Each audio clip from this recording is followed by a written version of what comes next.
Thesis about just staying put in equities?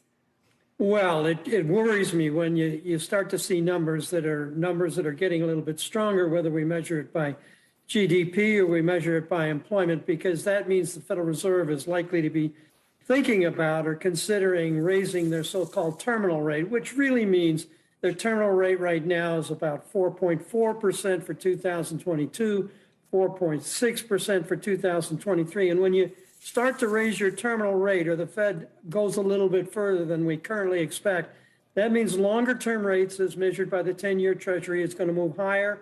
And that means the upside potential for stocks is going to be lower. So the big risk right now in this market is that we kind of know, or we have a good idea what the Fed's going to do. But if they go further, they say they're very resolute. If they go further, that raises a big risk to the stock market. In other words, the upside potential gets eroded. We also heard from the Beige Book report that travel and tourism rose pretty significantly here. Strongly is the word that Steve used at this point. To that point, we've seen consumer discretionary among the sectors that have outperformed. So where would you feel comfortable investing in equities right now? Well, I'd still feel comfortable. You know, I think you've got to kind of contest and sort of split it. You've got to recognize that there's risk now, and so you have to have a little bit on the defensive side. Don't worry about consumer staples and utilities as good defensive sectors. But at the same time, what I'm worried about is that I think in time we're going to see a hard landing. And then not right now, not when the numbers are like Steve is pointing to, but in the first and second quarters, we'll see a hard landing. Under those conditions, we're likely to see at some point a turn higher in stock prices. So you don't want to be all defensive. You want to look at some of the things that are really working even right now, such as industrials.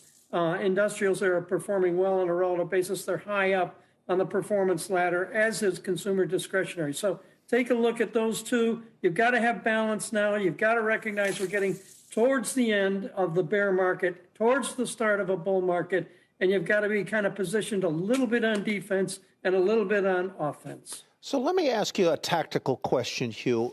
Let's say I am scared. I'm worried about a hard landing, and I'm worried, even though my equity portfolio has been cut by 20% this year. I've lost 20% or thereabouts. And I want to prudently sell right now. How do I go about doing that? Do I sell the same way I might buy, which is to say, sort of using reverse dollar cost averaging? If I'm at 70% equities and I want to get to 60, how do I do it smartly? Well, you do it the same way as you just suggested, Tyler. I think the answer to the question is a sort of a reverse dollar cost averaging. And the main thing you said, which is implied in the numbers you just gave me, going from 70 to 60% in order to try to sleep at night. I think that's a good idea if, again, you can't sleep at night.